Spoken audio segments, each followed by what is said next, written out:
now going to move on to a series of three brief demonstrations of the types of clinical systems and technologies that we will all be seeing in the very near future.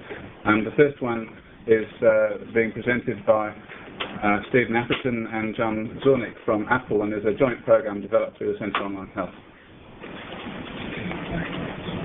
Thank you, Peter. Ministers, Vice-Chancellor, distinguished guests, in the next 5 minutes or so, I hope to show you a prototype, a mock-up, as described by Peter, of a home care delivery system. Now, it's very important when developing prototypes to ensure that one avoids proprietary technology, and the demonstration we will show you will be using a web browser, a standard web browser. During the demonstration, I will show a couple of technologies that we think are essential to this project. So I'll just open our standard web browser,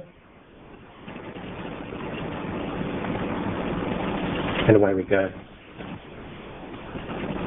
All of the technologies we see here will be open standards, so that new standard technologies can be adapted and brought in. But what we have here is very much a standard practice management style interface. That's the patient list for the day. And my caseload starts with Lowell or Apple. I'll jump into Lowell's case in a moment. I am very keen, however, in reviewing a patient, the last patient of the day, Edith Johnson. Edith Johnson's a patient who, whilst wearing my cardiology hat here, I referred on about 2 months ago. She had raised serum ferritin levels. I made a differential diagnosis of hemochromatosis. I referred her to Queensland premier hepatologist and UQ's alumnus of the year, Professor Laurie Powell. We'll have a chat to him later and discuss the patient. So a standard text-based format here.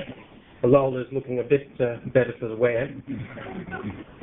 But have a look at the patient, and as I said, it's a cardiology patient. I'm more interested in looking at some of the investigations. Now, if I may hit a metaphorical pause button here. The clinical practice typically uses a large number of different types of data, often disparate data sets from different sources. In this case, it's pathology from the Royal Brisbane Hospital. Nothing special here. However, I may have pathology results from private pathologists, such as SNN and QML here in Queensland, which is different data types. I may want to look at videos. I may want to download text, audio, you name it. So these are disparate data sets. Apple is bringing to the Centre for Online Health the technology called WebObjects. WebObjects is already being used in a health environment. The US Department of Defense indeed uses all of its medical records, accesses them using WebObjects. Now, WebObjects pulls everything together. It is known as middleware, and this is what we will be using in the development of the prototype.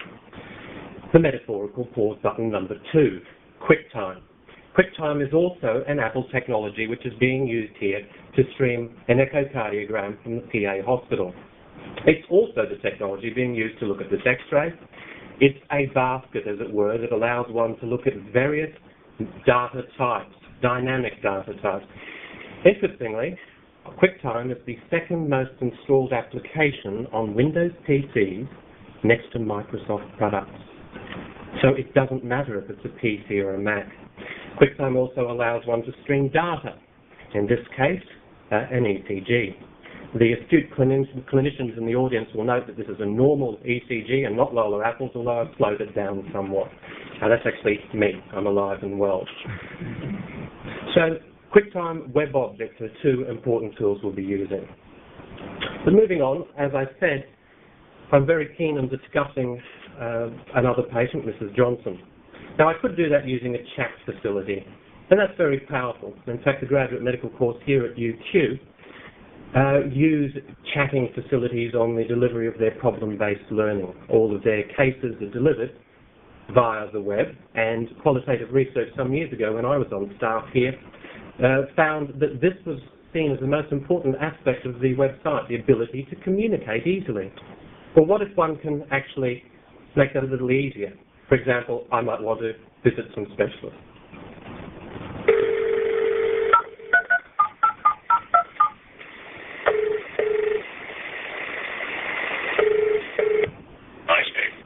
Laurie, I want to discuss that patient I referred about 2 months ago, the one I mentioned last night. Yes, you referred to me, Mr. Johnson, 45-year-old woman raised with a functional test and related to therapy. Your provisional diagnosis of gravitations was quite reasonable. However, on taking a detailed history, performing a physical examination and a few other tests, I concluded that she probably had non-alcoholic steatohepatitis. The fatty liver syndrome is very common in our community. In fact, the commonest cause of raised with a functional test. Fair enough. I then went on to do an ultrasound examination, and I'm pleased to say that was consistent with fatty liver, showing diffuse negligently. So, Laurie, what sort of treatment are we looking at then? The treatment is really weight reduction, diet, exercise, and I'm pleased to say after a month of that, she's lost some weight already, and a liver function test returning to normal. It's great news, Laurie. Thank you. I look forward to seeing you at your fest trip at the end of the month. Yes, I look forward to the fest trip to see that. So QuickTime supports all of the video conferencing codecs that are out there, H.261, etc., so it's possible to video conference. So we think, using a number of key Apple technologies, it will be possible to deliver media-rich environments to a clinical setting. But what a shame that one is tied down to these things, the cables, physical network, because in the real world, of course, one is out on the road. The physician may make a house call, the community nurse would like to visit the patient. Wouldn't it be great if one was free of such restraint? One can be.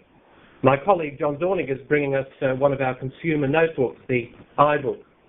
The video you see being streamed to that iBook is the video that at the moment about 100 people are viewing on the internet. This is a live stream to the internet using QuickTime streaming technology. Each of our current products have radio networking built into the machine. And you'll note, no cables. The future is looking very interesting indeed. Thank you.